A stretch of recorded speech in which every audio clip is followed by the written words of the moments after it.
Hello dear student, Anoop study zone में आप सभी का स्वागत है। आज हम लोग जो न्यू चैप्टर स्टार्ट करेंगे ग्रेविटेशनल फोर्स के बारे में आज हमारा डिस्कशन होगा। इससे पहले प्रीवियस चैप्टर में हम लोगों ने लाइट चैप्टर को जो है कि फिनिश किया है। ठीक है, जो लोग भी चैनल पे नए हैं चैनल को सब्सक्राइब कर लीजिए। ठीक है, और भाई फटाफट चैनल को जो है कि अपने दोस्तों के साथ इसको शेयर कर लीजिए ताकि सबको पता चल सके क्लासेस हमारे स्टार्ट हो चुकी हैं। ठीक है, चलिए तो आज का हमारा जो टॉपिक है वो है ग्रेविटेशनल फोर्स। ग्रेविटी के बारे में हम डिस्कशन करेंगे। इससे पहले जिन लोगों ने प्रीवियस लेक्चर्स को नहीं देखा है उसको जाकर के प्लेलिस्ट में ज़रूर देखिए ताकि जितने भी प्रीवियस चैप्टर आप लोगों के लिए इम्पोर्टेंट है उसके बारे में आप लोगों को सारी चीज़ें थॉरोली पता चल सके। तो चलिए हम लोग स्टार्ट करते हैं। आज का टॉपिक ग्रेविटेशनल फोर्स, गुरुत्वाकर्षण बल के बारे में हम डिस्कशन करेंगे। ग्रेविटेशनल फोर्स, ग्रेविटेशनल फोर्स, भाई आंसर करिए आप लोग कमेंट बॉक्स में कि ग्रेविटेशनल फोर्स के बारे में आप लोग क्या समझते हैं। ग्रेविटेशनल फोर्स क्या होता है, इसमें किसके बारे में हम लोग पढ़ते हैं। ठीक है, गुरुत्वाकर्षण बल, गुरुत्वाकर्षण बल। देखिए गुरुत्वाकर्षण बल के बारे में ज़्यादातर हम लोगों ने समझा ही है। हमें पता है कि जो अर्थ से हमें फोर्स लगता है वही फोर्स हमारा क्या कहलाता है, ग्रेविटेशनल फोर्स कहलाता है। ग्रेविटेशनल फोर्स, ठीक है, मतलब हम लोग यहाँ पे अगर खड़े हैं, हम चल रहे हैं तो हम लोगों के ऊपर एक तरीके का फोर्स लग रहा होता है 24 आवर्स, वो हमारा फोर्स होता है ग्रेविटेशनल फोर्स। ठीक है, देखिए सबसे पहले एक टर्म समझते हैं हम, ग्रेविटी। ग्रेविटी गुरुत्व क्या है भाई, गुरुत्व। देखिए जो ये टर्म गुरुत्व है ये किसके द्वारा दिया गया है, आइजैक न्यूटन द्वारा दिया गया है। ठीक है, ये टर्म दिया गया है आपका आइजैक न्यूटन द्वारा। ओके, देखिए अगर मैं ग्रेविटेशनल फोर्स की बात करूं, ठीक है, इस ग्रेविटी से ही हमारा पूरा टोटल जो है कि बना है gravitational force. Is that clear. ठीक है, तो ये ग्रेविटी टर्म किसने दिया है, आइजैक न्यूटन ने दिया है। इसी से हमारा बना ग्रेविटेशनल फोर्स। Force, okay. देखिए जब हम ग्रेविटेशनल फोर्स की बात कर रहे होते हैं या गुरुत्वाकर्षण बल की जब बात कर रहे होते हैं, गुरुत्वाकर्षण बल, देखिए जो गुरुत्वाकर्षण बल होता है इसके कुछ प्रॉपर्टीज़ के बारे में हम लोग डिस्कस कर लेते हैं। देखिए जब हम ग्रेविटेशनल फोर्स की बात करते हैं तो हमने क्या कहा कि ग्रेविटेशनल फोर्स हमारा देखिए कहाँ कहाँ लगता है। जैसे कि अगर हम बात करें कि जो प्लैनेट्स मूव करते हैं, सन के अराउंड जो प्लैनेट्स मूव करते हैं वो प्लैनेट्स जो है कि कभी भी ऑर्बिट से बाहर आकर के दूसरे ऑर्बिट में, या फिर कह लो कि वो गिरते क्यों नहीं हैं, just because of gravitational force, गुरुत्वाकर्षण बल की वजह से वो अपने ऑर्बिट में प्रॉपरली मूव करते हैं। ठीक है, तो इस तरीके से अगर हम ग्रेविटेशनल फोर्स की बात करें तो हम कहेंगे कि भाई ग्रेविटेशनल फोर्स जो होता है एक तरीके का हमारा अट्रैक्टिव फोर्स होता है, इसमें रिपल्सन नहीं होता है। ठीक है, तो देखिए जब हम ग्रेविटेशनल फोर्स की बात कर रहे होते हैं तो इसकी कुछ प्रॉपर्टीज़ के बारे में भी हम लोग डिस्कस कर लेते हैं कि जो ग्रेविटी फोर्स है इसका नेचर क्या है। तो एक समझ लीजिए कि जो ग्रेविटेशनल फोर्स होता है always attractive in nature, attractive in nature. Is that clear. क्या होता है भाई कि जो हमारा ग्रेविटेशनल फोर्स होता है वो ग्रेविटेशनल फोर्स कैसा वर्क करता है, तो हमेशा क्या होता है, आकर्षित करता है। मतलब ये हम कह सकते हैं कि जो हमारा ग्रेविटेशनल फोर्स होता है इसमें प्रतिकर्षण नहीं होता है। ठीक है, तो एक बात ध्यान रखिए भाई कि इसकी प्रॉपर्टी में हमेशा क्या होता है, आकर्षण, आकर्षण बल।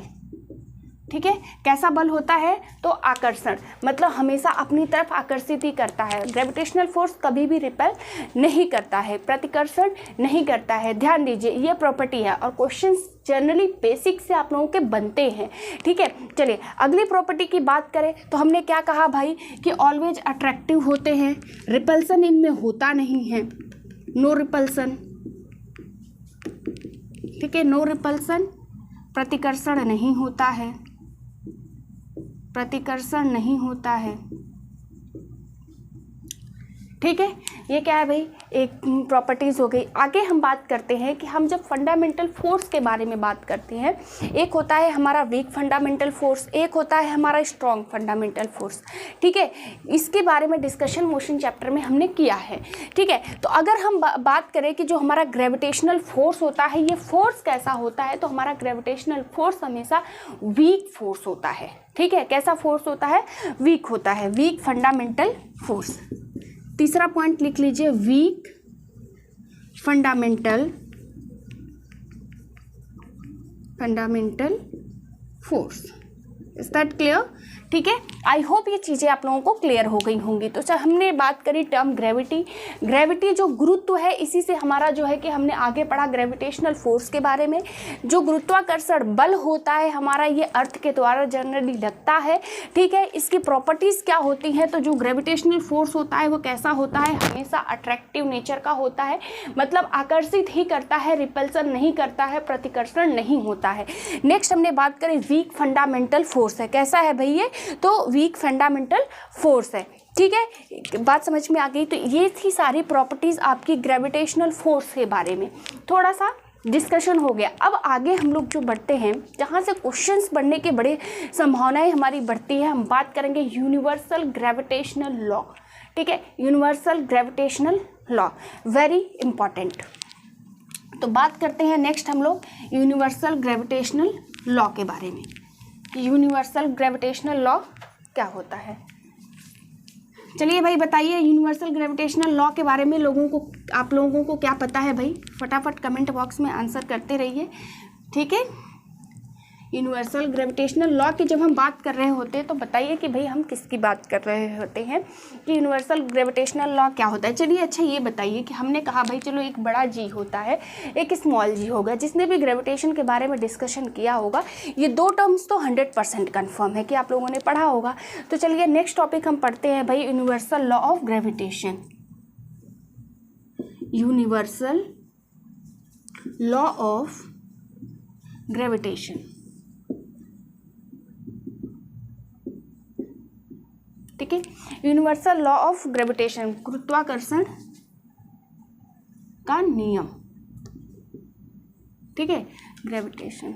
चलिए अब हम बात क्या कर रहे हैं कि यूनिवर्सल लॉ ऑफ ग्रेविटेशन। देखिए, जब हम यूनिवर्सल लॉ ऑफ ग्रेविटेशन की बात कर रहे होते हैं तो हमने क्या कहा कि जो हमारा ग्रेविटेशनल फोर्स होता है, जो ये ग्रेविटी होती है, ये क्या वर्क कर रही होती है, किसी दो वस्तु के बीच में जो है कि फोर्स काम करेगा। जाहिर सी बात है, अगर कहीं पे फोर्स लग रहा है, किसी भी तरीके का फोर्स है, फोर्स आपका स्ट्रॉन्ग है या फिर वीक फोर्स है, तो वो किसी दो वस्तु के बीच में ही तो लगेगा। I am right?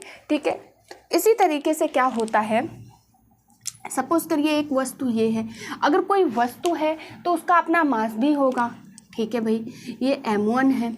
ठीक है, एक दूसरा वस्तु है, ये क्या है भाई, m2 है, क्योंकि इसका भी अपना कोई मास तो होएगा ही।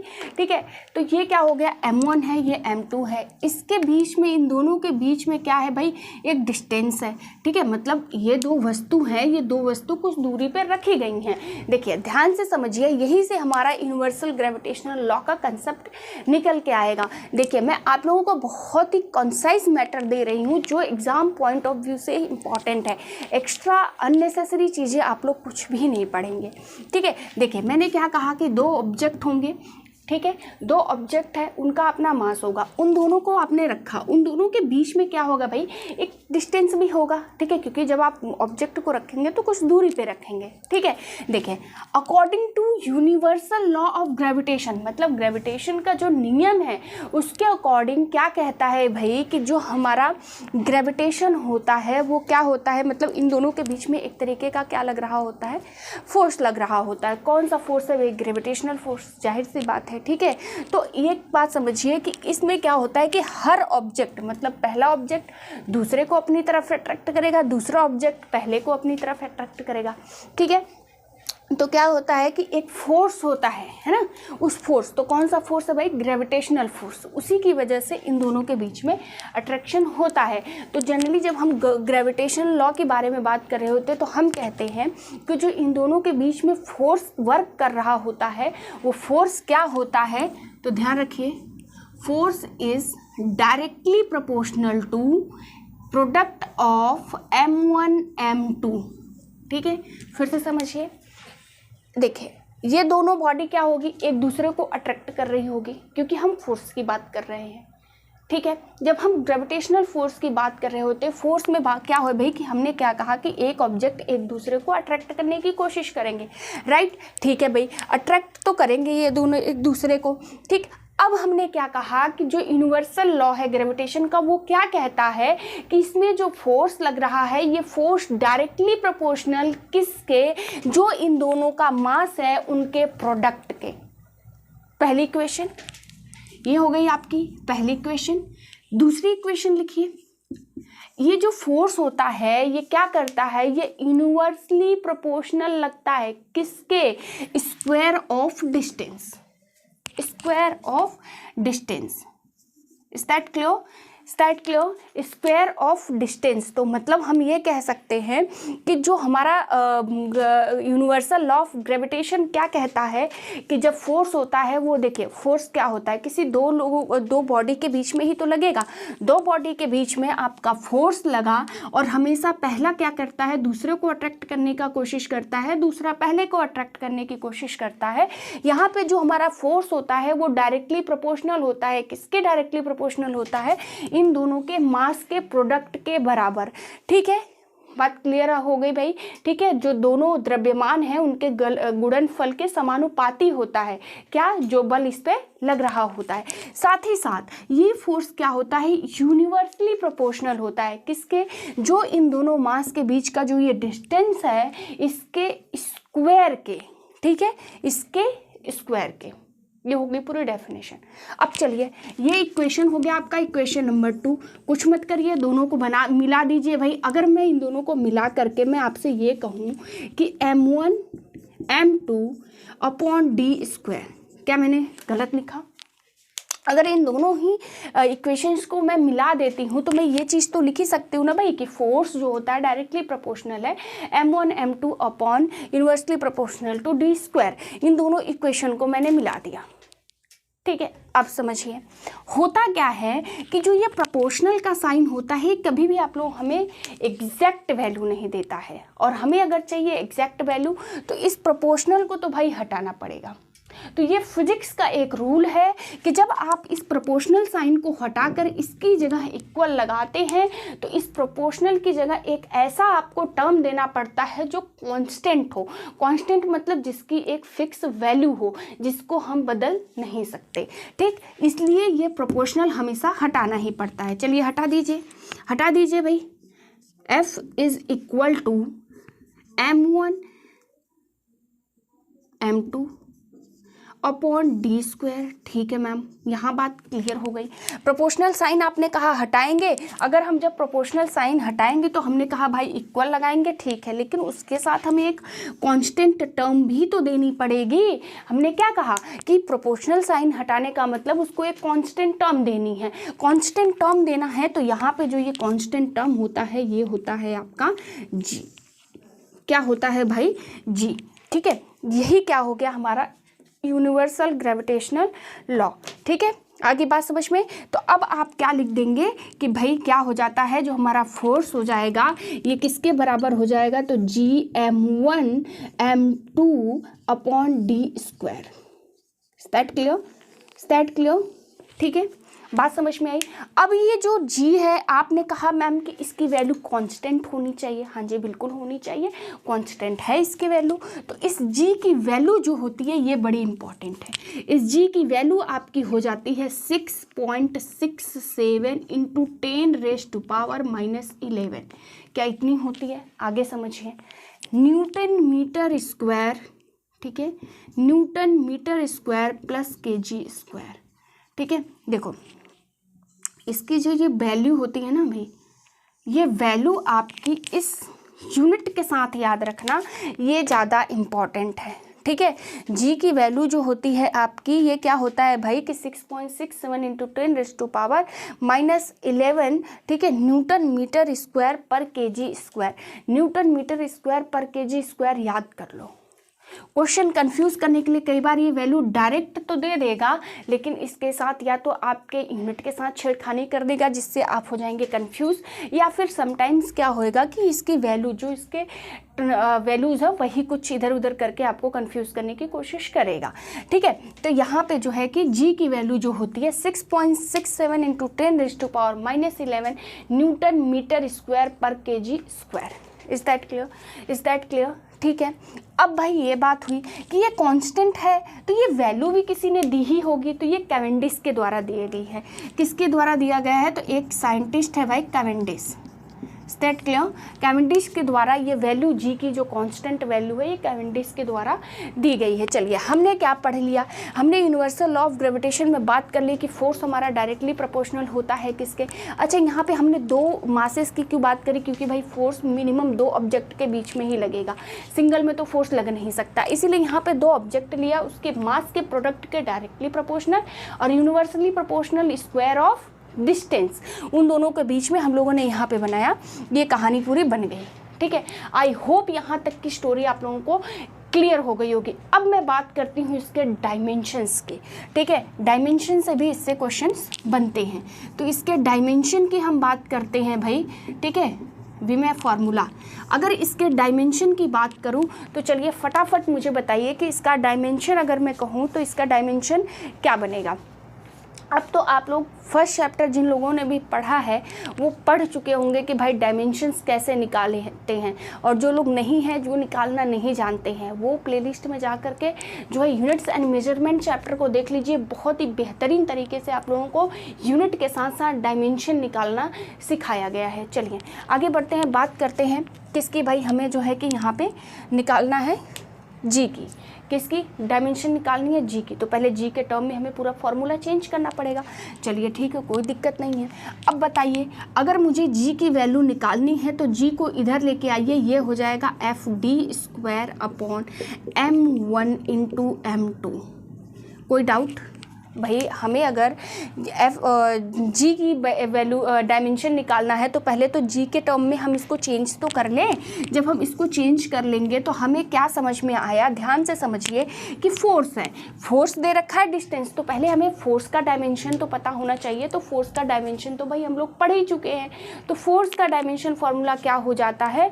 m1l, देखो हो जाएगा m1l1t-2।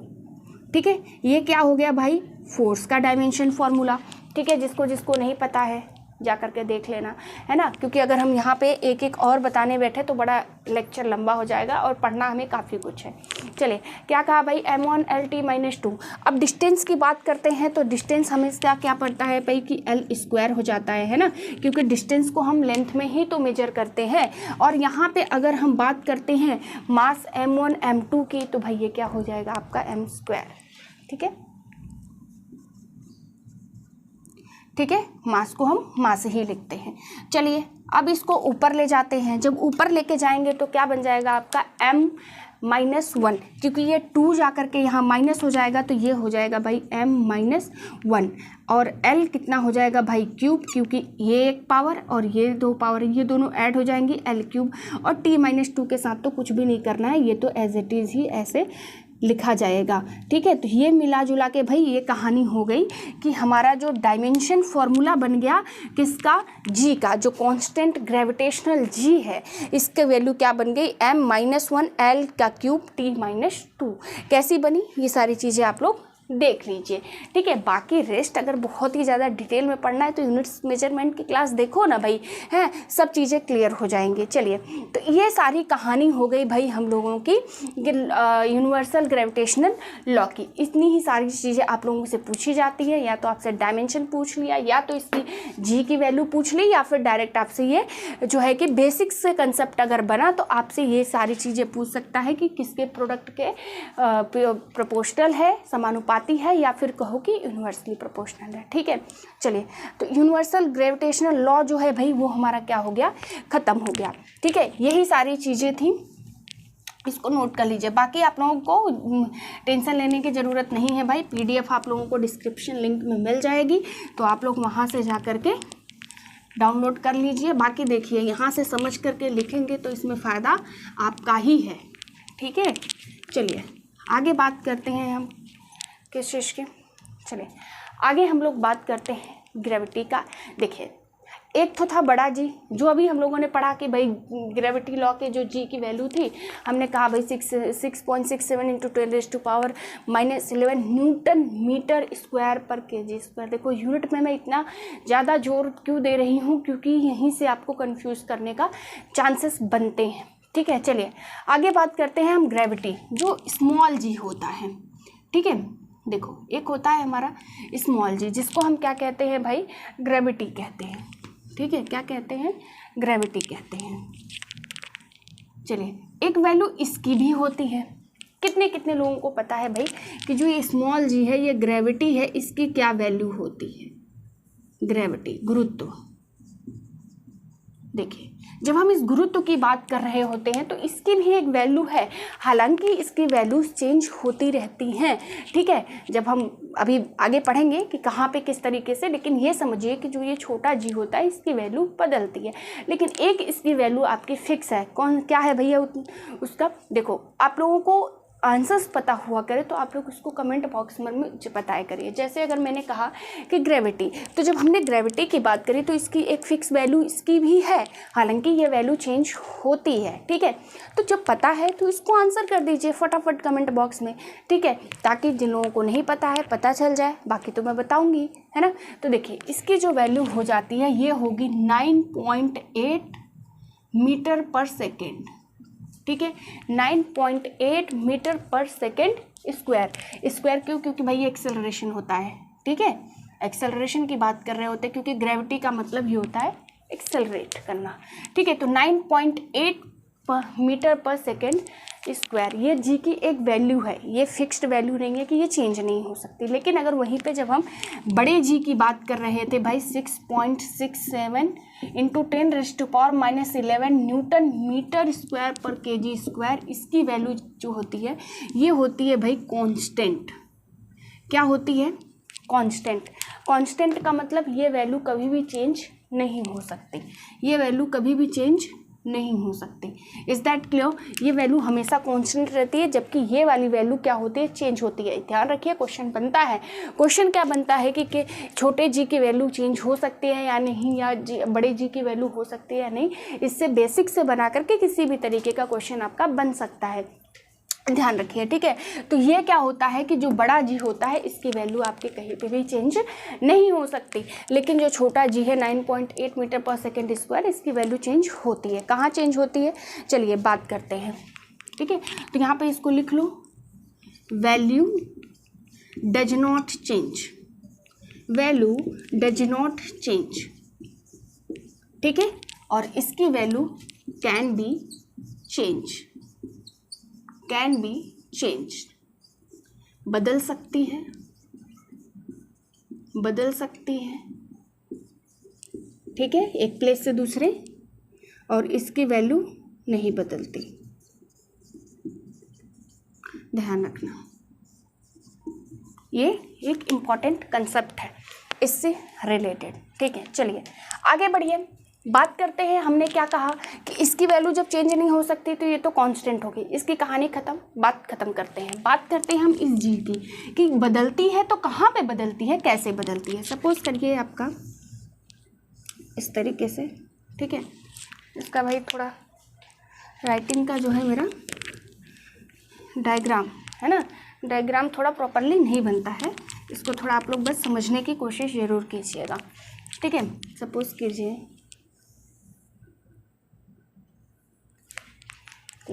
ठीक है। अब देखो यहाँ पे क्या है,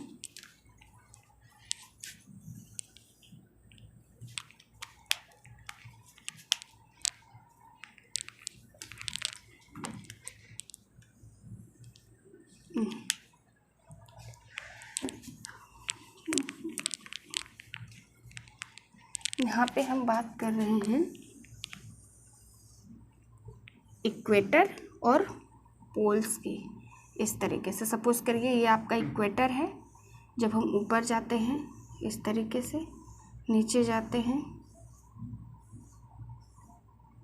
ठीक है, चलिए अब यहाँ पे बात करते हैं, ये क्या है हमारा नॉर्थ पोल है ना, नॉर्थ पोल ऊपर वाला, उत्तरी ध्रुव,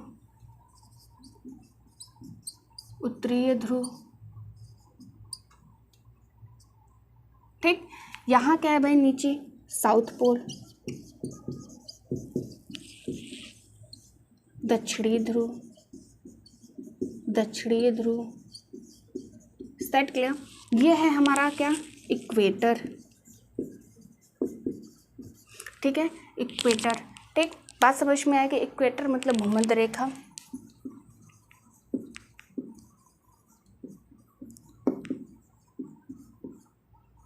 ठीक है। चलिए हमने क्या कहा, देखिए ये इक्वेटर है भाई,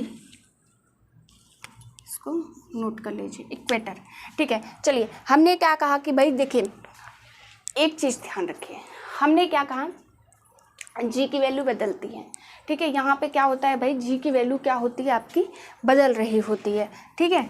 ध्यान दीजिए, जब हम इक्वेटर से पोल की तरफ जाते हैं, ठीक है, जब हम इक्वेटर से पोल की तरफ जाते हैं तो एक बात ध्यान रखिएगा कि डिस्टेंस जो होती है वो आपकी क्या कर रही होती है, डिक्रीज़ कर रही होती है, ठीक है।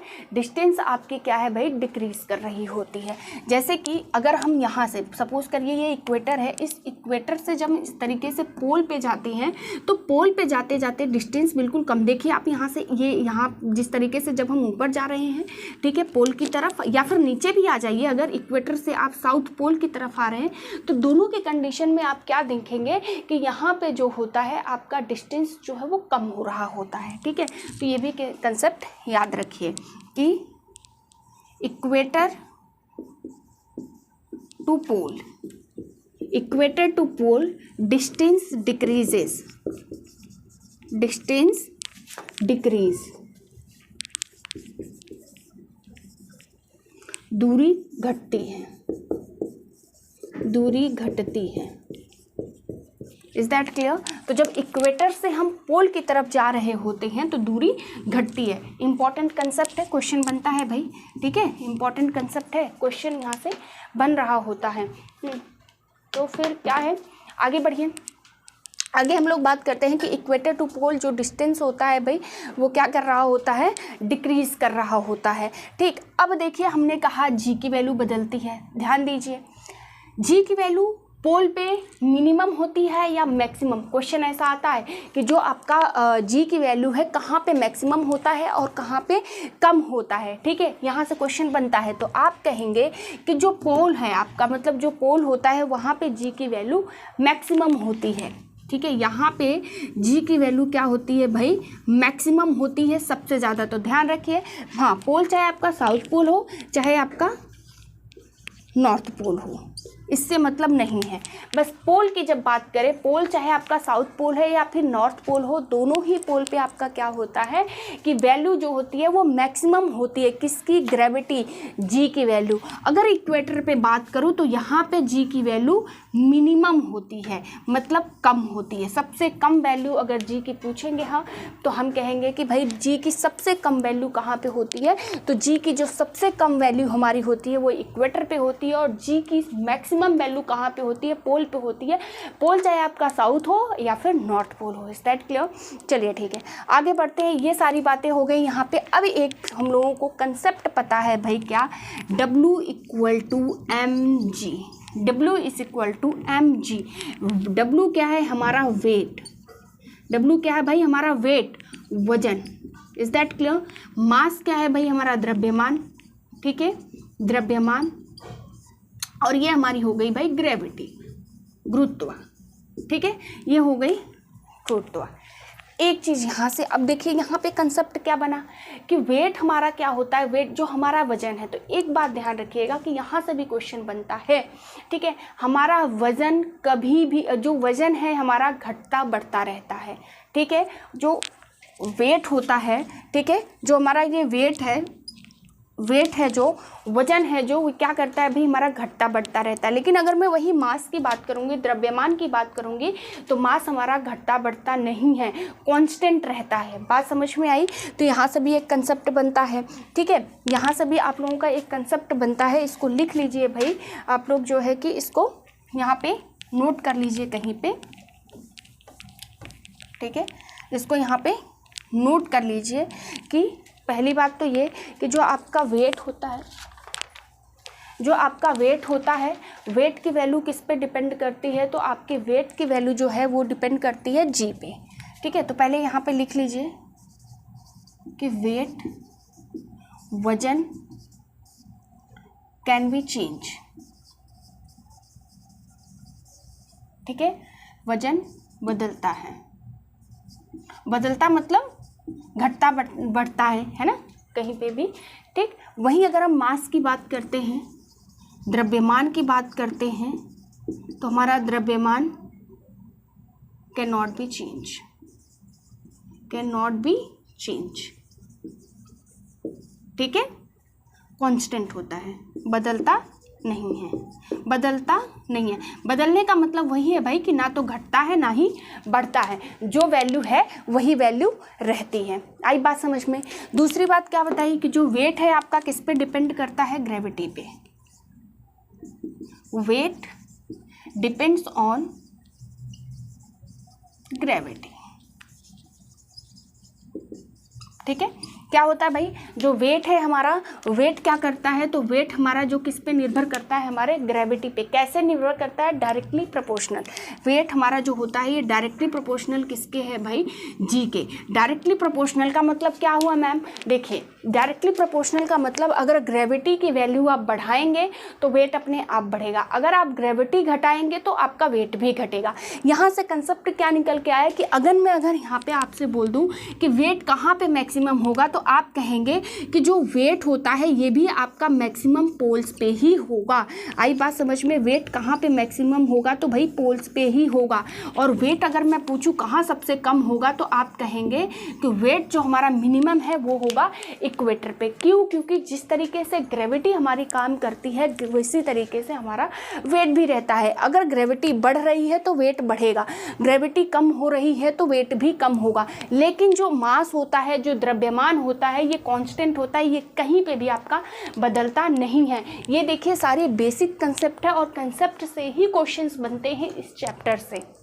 आगे बात समझ में चलिए कि ये सारी कहानी आपकी क्या हो गई भाई कि हमारा वेट किस पे डिपेंड करता है, जी की वैल्यू पे। जी क्या है, ग्रेविटी, ठीक है। जी की वैल्यू मैक्सिमम कहाँ होती है, पोल्स पे। तो अगर जी की वैल्यू पोल्स पे मैक्सिमम है मतलब हमारा वेट भी डायरेक्टली प्रोपोर्शनल है, तो वेट भी मैक्सिमम कहाँ भी होगा, पोल्स पे। तो पोल्स से अगर क्वेश्चन आपकी ग्रेविटी भी पूछ ले तब भी आप कहेंगे पोल्स पे मैक्सिमम, अगर वेट पूछ ले तो वेट भी मैक्सिमम। मिनिमम वेट कहाँ पे है, तो इक्वेटर पे, भूमध्य रेखा पे, ठीक है। भूमध्य रेखा पे वेट आपका क्या हो जाएगा, मिनिमम। क्यों, क्योंकि ग्रेविटी भी वहाँ मिनिमम ही होती है और वेट और ग्रेविटी आपस में डायरेक्टली प्रोपोर्शनल है। वेट हमारा हमारी ग्रेविटी पे निर्भर करता है, ठीक है। तो आई होप ये सारी चीज़ें आप लोगों को क्लियर हो गई होंगी। एक क्वेश्चन बड़ा इंपॉर्टेंट आप लोगों का बनता है भाई, ठीक है, बहुत ही इंपॉर्टेंट क्वेश्चन आप लोगों का बनता है यहाँ से डायरेक्ट कि हमारा जो मून है और अर्थ है, इन दोनों पे जो वेट है वो क्या रिलेशनशिप है। जैसे अगर हम बात करते हैं कि gravity of moon is equal to 1/6 of gravity on earth, ठीक। अब अगर मैंने ग्रेविटी की बात कर ली, ग्रेविटी में ये रिलेशन है तो वेट में भी जाहिर सी बात है सेम ही होगा, क्योंकि वेट डायरेक्टली प्रोपोर्शनल ग्रेविटी के है, ठीक है। तो यहाँ पे क्या हो जाएगा भाई, वेट भी हमारा जो मून पे वेट है वो 1.6 times on weight of earth, ठीक है। बात समझ में आई। तो डायरेक्ट क्वेश्चन चाहे जी से दे दे चाहे वेट से दे दे, ये दोनों ही चीज़ें आप लोगों को क्लियर होनी चाहिए। इज दैट क्लियर, दोनों ही चीज़ें आप लोगों को क्लियर होनी चाहिए, ठीक है। तो जी जो ग्रेविटी मून होता है 1.6 टाइम्स ऑफ अर्थ पे जितना होता है और मून का वेट जितना होगा, वेट में भी वही रिलेशन है कि वेट जितना आपका मून पे होगा वो क्या होगा भाई, अर्थ पे उसका 1/6 गुना ज़्यादा है, ठीक है। आगे बात समझ में चलिए। अब ये तो बात हो गई भाई कि हमारा जो है कि इक्वेटर पे किस तरीके से हमारा वेट कहाँ पे ज़्यादा है, कहाँ पे हमारी ग्रेविटी ज़्यादा है, ये सारे डिस्कशंस हो गए। चलिए अब बात करते हैं हम, हाँ, मास की भी बात हो गई कि मास हमारा कहीं पे भी चेंज नहीं होता है। चलिए आगे बढ़ते हैं और आप लोग मुझे एक क्वेश्चन बताइए, ठीक है। अगर हम बात कर रहे होते हैं लिफ्ट में, अगर हम लिफ्ट में चल रहे हैं तो लिफ्ट की कंडीशन किस तरीके से वर्क करती है इसके बारे में हम लोग थोड़ा सा बात कर लेते हैं, ठीक है। अच्छा एक बात और, वेरी इंपॉर्टेंट क्वेश्चन, कि ऐसी कौन सी जगह होती है, क्या ऐसा हो सकता है, जैसे हमने ये तो पढ़ लिया कि जो हमारा वेट होता है वो मैक्सिमम पोल पे है, वेट हमारा जो है कि मिनिमम इक्वेटर पे है। ग्रेविटी के बारे में बात करें तो क्या ऐसा भी हो सकता है कि ग्रेविटी जीरो होती हो कहीं पे? अगर आप लोगों को पता है तो आंसर कमेंट बॉक्स में लिखिए। चलिए बात करते हैं हम कि कहाँ पे हमारी वेट जीरो है। वेट जीरो का मतलब ग्रेविटी जीरो, ग्रेविटी जीरो का मतलब वेट जीरो, ठीक है, क्योंकि ये डायरेक्टली प्रोपोर्शनल है। तो दोनों ही कंसेप्ट बड़े इंपॉर्टेंट है। चलिए हमने क्या बात करी भाई कि कहाँ पे हमारा वेट जीरो है या फिर कह लो ग्रेविटी कहाँ पे जीरो होती है, ठीक है। तो at the centre of the earth, centre of earth,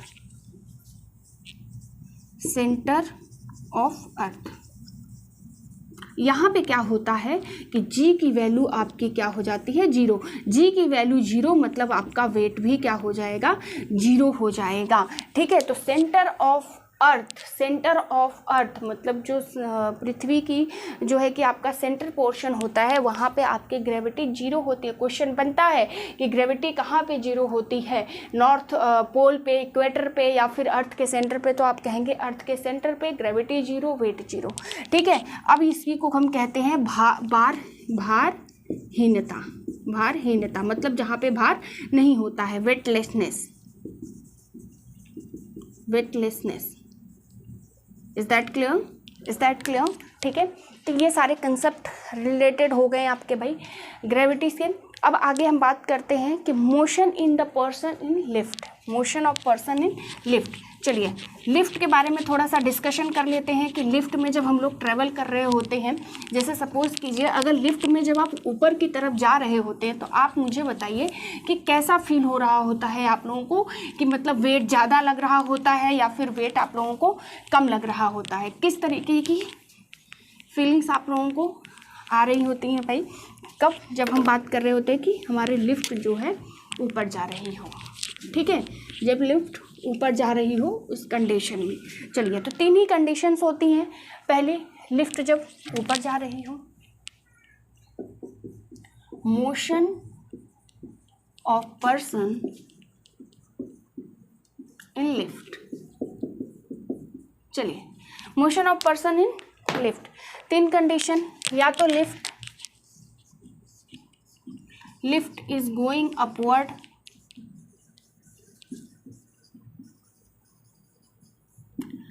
ठीक है, जब लिफ्ट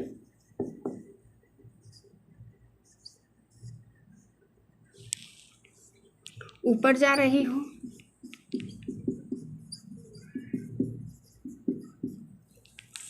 पहली कंडीशन। दूसरी कंडीशन, लिफ्ट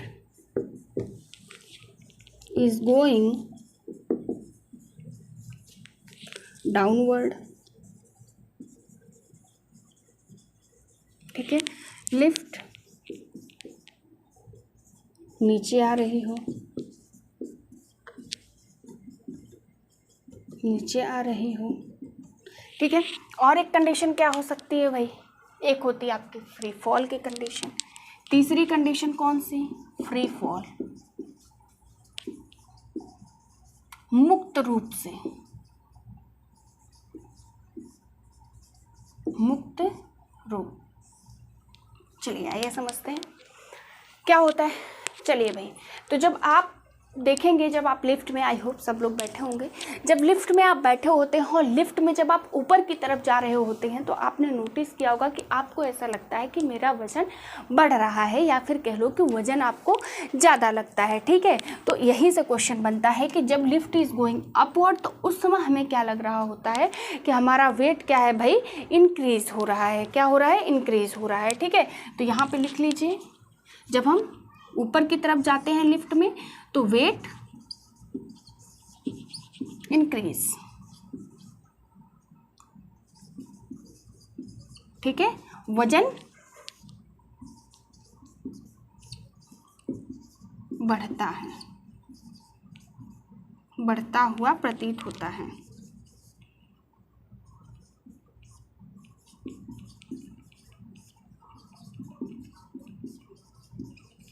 ठीक है, ये कंडीशन पहली हो गई कि वेट हमारा कैसा हो रहा होता है भाई, इंक्रीज हो रहा होता। अब वही अगर लिफ्ट नीचे आ रही है, जब आप नीचे की तरफ आ रहे हैं तो आपको लगेगा कि आपका वजन कम है, घटता हुआ नजर आ रहा होगा। ठीक है, तो यहाँ पे वेट डिक्रीज,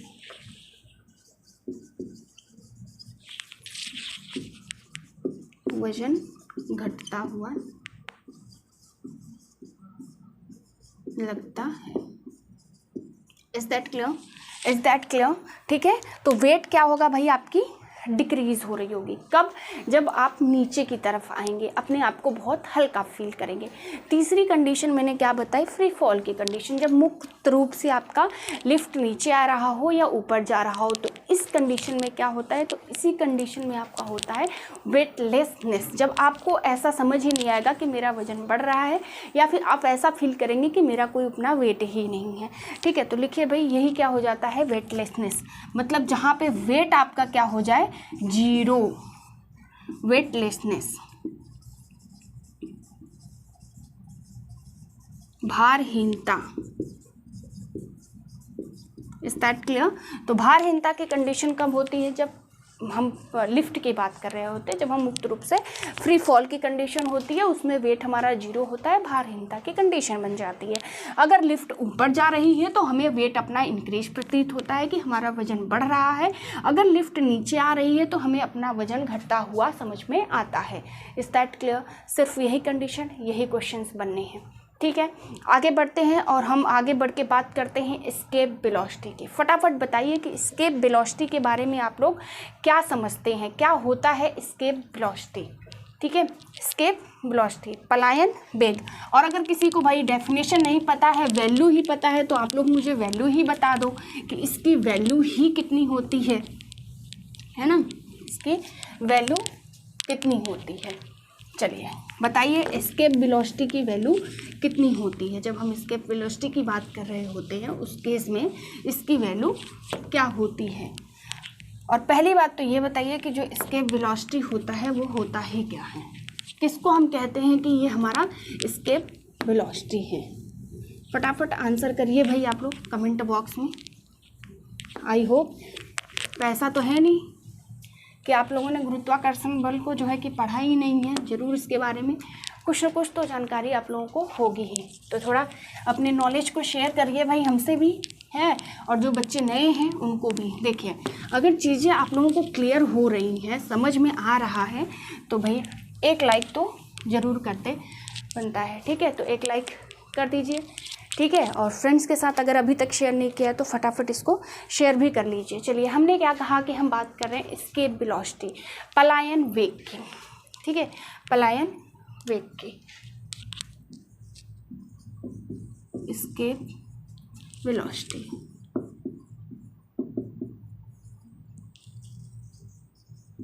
पलायन वेग। देखिए, हमने क्या कहा कि जो हमारा अर्थ होता है, अर्थ का अपना क्या होता है भाई, एक इलेक्ट्रिक फील्ड का अपना एक एरिया होता है, ग्रेविटेशनल का फील्ड। ठीक है, ग्रेविटेशनल का क्या होता है, एक मान लीजिए ये यहाँ पे सपोज करिए ये आपका ग्रेविटेशनल एरिया ऑफ अर्थ। ठीक है, देखिए ग्रेविटेशनल एरिया ऑफ अर्थ का मतलब क्या हो गया कि सपोज करिए, अच्छा देखिए, जब हम किसी भी चीज़ की बात करते हो तो हर चीज़ की एक अपनी लिमिट होती है, हम राइट। ठीक है, जब उसकी अपनी एक लिमिट होती है तो आप ध्यान दीजिए कि सपोज करिए ग्रेविटेशनल एरिया है, मतलब जहाँ पे कि अर्थ का ग्रेविटेशनल फोर्स सिर्फ यहीं तक काम ही करता है। ठीक है, इसी एरिया में सिर्फ, मतलब अगर हम इस वाले लिमिट को क्रॉस कर जाएं तो यहाँ पे हमारा ग्रेविटेशनल फोर्स नहीं लगता है। बात समझ में आई? मतलब सपोज करिए कि इस अर्थ पे जो ग्रेविटेशनल फील्ड जो फोर्स लग रहा है उसका तो अपना एक एरिया होगा। ठीक है, तो सपोज करिए कि ये अर्थ का ग्रेविटेशनल फोर्स लगने वाला एरिया है। अगर हम किसी वस्तु को इतनी वेलोसिटी से फेंकें कि वो इसको क्रॉस कर जाए, जो इसका ये जो फील्ड है ग्रेविटेशनल फील्ड, इसको क्रॉस कर जाए और वापस कहीं भी नहीं आए, तो इसी वेलोसिटी, क्योंकि आपको वेलोसिटी बढ़ानी पड़ेगी, तो जिस वेलोसिटी से आप किसी वस्तु को फेंकते हैं और वो ग्रेविटेशनल फील्ड या फिर कह लो ग्रेविटेशनल एरिया को क्रॉस कर जाती है और कभी लौट कर वापस नहीं आती है, उसी को हम कहते हैं escape velocity. Is that clear? इसी को हम कहते हैं एस्केप वेलोसिटी। अब हम कहेंगे कि जो एस्केप वेलोसिटी होती है उसकी वैल्यू कितनी होती है, तो फटाफट आंसर कर दीजिए। देखिए, जो आपका एस्केप वेलोसिटी होता है अर्थ के लिए, ठीक है, अर्थ के लिए एस्केप वेलोसिटी कितनी होती है, तो 11.2 meter per second. Is that clear? 11.2 meter per second, ठीक है, बात समझ में आ गई। तो इसके वेलोसिटी देखिए, इसके डेफिनेशंस मैं आप लोगों को इसलिए नहीं समझा रही हूँ क्योंकि पीडीएफ में प्रोवाइड करवाऊंगी और पीडीएफ में आप लोग डेफिनेशंस को रख लीजिएगा, देख लीजिएगा। यहाँ सिर्फ मैं समझाने की कोशिश कर रही हूँ कि आप लोग चीज़ों को समझ जाइए। अगर इसके वेलोसिटी की बात करते हैं तो वो वेलोसिटी जो ग्रेविटेशनल फील्ड है या एरिया है, ठीक है, तो वो ग्रेविटेशनल फील्ड को क्रॉस कर जाए अर्थ के, ताकि वहाँ पे जब वो क्रॉस कर जाएगा तो जाहिर सी बात है कि उस पर ग्रेविटेशनल फोर्स लगेगा ही नहीं।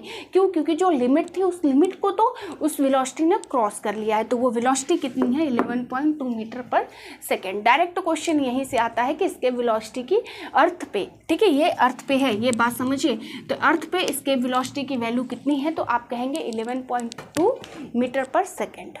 Is that clear?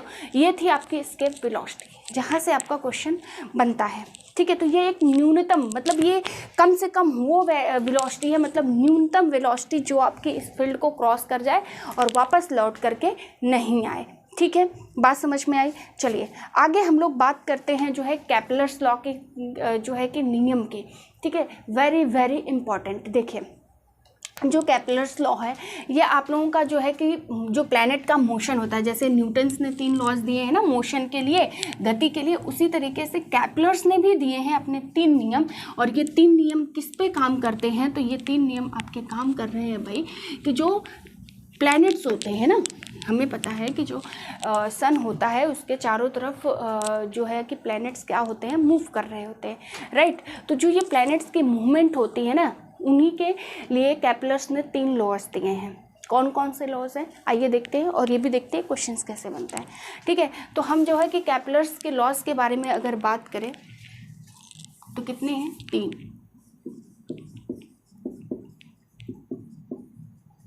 Kepler's law, Kepler का नियम। चलिए, पहली बात, केपलर्स ने जो नियम दिया है वो दिया किस चीज़ पे, किसके आधार पे नियम दिया है, ठीक है। तो इन्होंने ग्रहों के गति के बारे में दिया है, ठीक है। किसका भाई? ग्रहों की गति, ग्रहों की गति, ठीक है। तो ग्रहों की गति पे इन्होंने कितने नियम दिए हैं? 3। टोटल लॉस कितने हैं? 3, ठीक है। टोटल लॉस कितने हैं? 3 नियम दिया है इन्होंने। किसने दिया? केपलर ने। किस पे दिया? ग्रहों की गति पे। कितने लॉज दिए? 3। तीनों लॉ आइए समझ लेते हैं थोड़ा सा, ठीक है। 3 पार्ट्स में इसको डिवाइड कर लीजिए आप लोग, ताकि तीनों लॉ को प्रॉपरली हम लोग एक ही जगह पढ़ सके, ठीक है। चलिए, केपलर्स का फर्स्ट लॉ,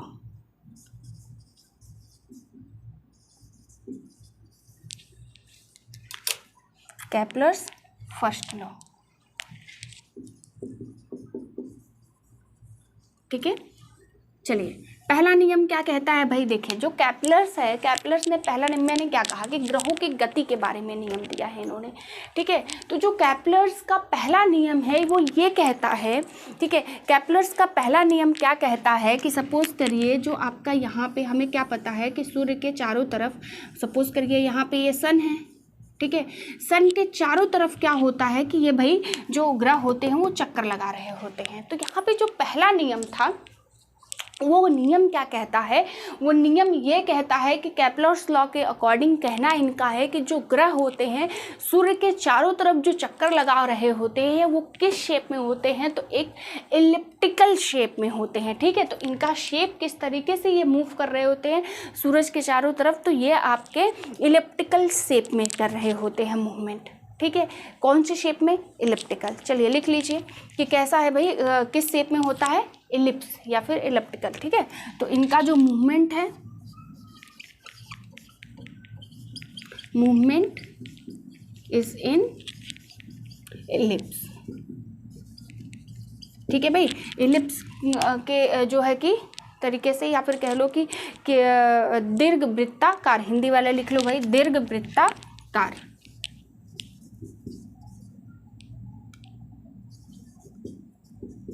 दीर्घ वृत्ताकार। ठीक है, तो इनकी जो मूवमेंट होती है, या कह लो जो चक्कर लगा रहे होते हैं, वो किस शेप में लगा रहे होते हैं? एलिप्स, या फिर कह लो कि दीर्घ वृत्ताकार में। ठीक है, तो पहला जो नियम है, केपलर्स ने क्या कहा कि भाई, इन्होंने कहा कि ग्रह जो होते हैं वो सूर्य के चारों तरफ तो चक्कर लगाते हैं, ठीक है, लेकिन वो चक्कर किस में, किस शेप में लगा रहे होते हैं? उनका अपना ऑर्बिट जो होता है वो ऑर्बिट किस शेप का होगा? तो कहेंगे भाई कि दीर्घ वृत्ताकार, या फिर कह लो कि एलिप्स। एक क्वेश्चन और बनता है कि जो आपका केपलर्स का पहला लॉ है, इसका दूसरा नाम क्या है? मतलब एक तो केपलर्स फर्स्ट लॉ है, ठीक है, इसका अदर नेम अगर मैं बात करूं तो अदर नेम क्या है भाई? किसी को पता है तो फटाफट मुझे आंसर कर दीजिए। तो इसका जो अदर नेम है ये है भाई law of orbits. Law of orbits. ठीक है, इसको थोड़ा ऊपर ही लिख देते हैं। अदर नेम क्या है भाई इसका?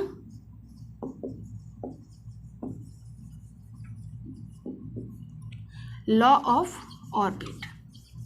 Law of orbit. Is that clear?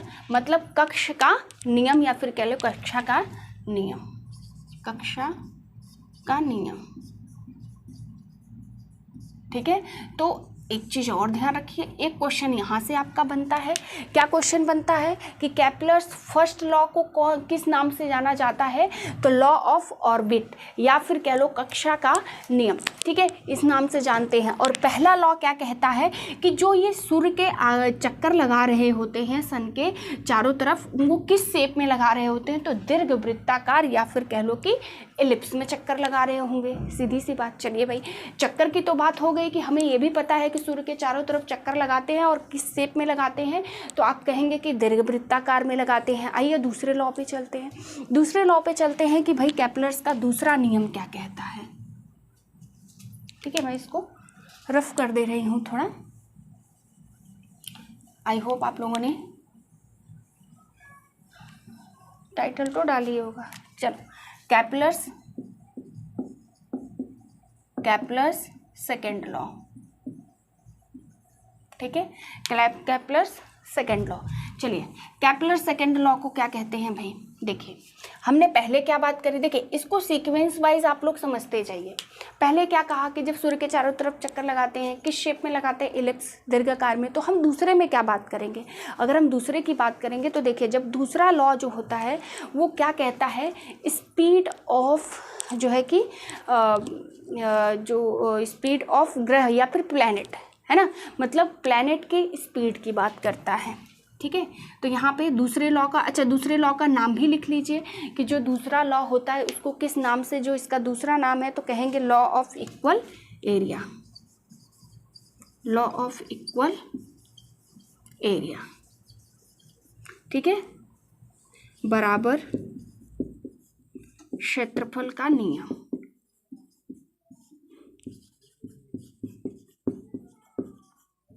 ठीक है, मतलब इनका एरिया क्या है? इक्वल। ये अदर नेम है, दूसरा नाम है।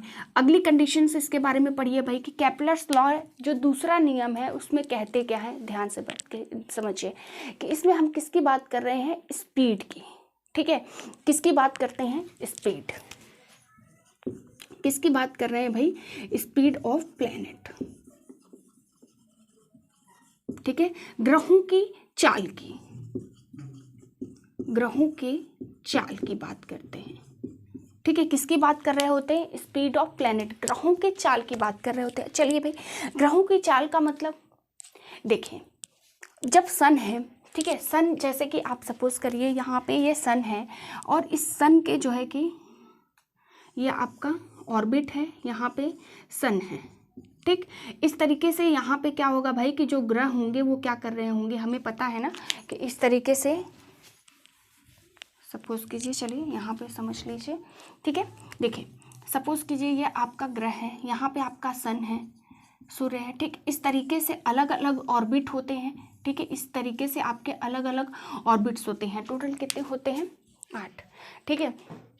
तो जब यहाँ पे देखिए, यहाँ पे एक अलग ग्रह होगा, यहाँ अलग ग्रह होगा, यहाँ अलग ग्रह होगा, ठीक है। तो एक हमने क्या पढ़ा है भाई, हमें पता है ना कि सन से पास पास, देखिए ये पास, फिर इससे दूर, फिर इससे दूर, फिर इससे दूर, फिर इससे दूर, इस तरीके से दूर दूर तक ग्रह चले जाएंगे। तो यहाँ पे जब दूसरा लॉ की बात होती है तो दूसरा लॉ का, कैपलर्स का दूसरा लॉ क्या कहता है कि हम उसके एक चाल की बात कर रहे थे, किसकी? जो आपके ग्रह इस तरीके से मोशन कर रहे होते हैं। अब ध्यान से सुनिए, कंडीशन क्या होती है। इनका कहना था कि जो भी प्लैनेट सूर्य के पास होते हैं, सूर्य के पास मतलब सपोज कीजिए कि ये क्या है, ये सूर्य के सबसे पास है ये ग्रह, ठीक है। तो जो सूर्य के पास ग्रह होता है वो क्या करता है भाई, वो बहुत ही तेजी से मूव कर रहा होता है, ठीक है। लिखिए भाई, यहाँ पे इंपॉर्टेंट कंसेप्ट है, इसको यहाँ पे लिखिए, ठीक है। तो क्या है, कहना क्या है कैपलर्स का कि जो सूर्य के पास ग्रह होते हैं वो बहुत ही ज़्यादा तेज़ी से, उनकी स्पीड जो होती है ज़्यादा तेज होती है, उनकी चाल जो होती है वो ज़्यादा होती है, और जैसे जैसे सूर्य से दूर चले जाते हैं इनकी स्पीड कम हो जाती है, इनकी चाल जो ग्रहों की होती है वो कम हो जाती है, ठीक है। बात समझ में आई? तो इसको थोड़ा सा लिख लीजिए, ठीक है, कि हुआ जो प्लैनेट्स होते हैं, planets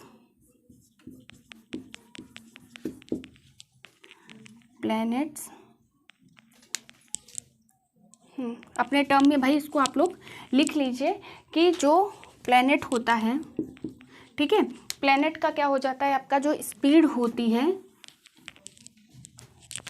planet speed maximum when it close to sun, ठीक है। सूर्य के पास, सूर्य के पास का ग्रह की चाल ज़्यादा होती है, ठीक है। आई बात समझ में? ठीक है। जो प्लैनेट होता है, प्लैनेट जो की स्पीड मैक्सिमम होती है कब? जब वो सूर्य के क्लोज होता है, पास होता है। वहीं अगर हम बात करें कि अगर सूर्य से अगर दूर, मतलब जैसे ये है, इस तरीके से दूर चले जाते हैं तो इनकी स्पीड घट जाती है, कम हो जाती है। जैसे जैसे सूर्य से दूर जाएंगे वैसे वैसे इनकी स्पीड कम हो रही होती है, ठीक है। तो इसको अपने टर्म में आप लोग लिख लीजिए कि जितनी मैक्सिमम कब होती है या ज़्यादा कब होती है, जब वो सूर्य के पास होते हैं, ठीक है। और जब यहाँ पे लिख लीजिए planet speed slow when it far from sun, ठीक है। आई बात समझ में? मतलब अगर सूर्य के पास रहेंगे तो इनकी चाल क्या होगी भाई? मैक्सिमम होगी, ज़्यादा होगी। और अगर ये सूर्य के पास दूर चले जाएंगे तो इनकी जैसे जैसे दूर जाते रहेंगे इनकी स्पीड, इनकी चाल कम होती रहेगी। यही क्या कहते हैं, कैपलर्स का सेकेंड लॉ है। चलिए आगे बढ़ते हैं और बात करते हैं last and important Kepler's third law की। कैपलर्स के थर्ड लॉ, कैपलर्स के थर्ड लॉ की बात करते हैं भाई।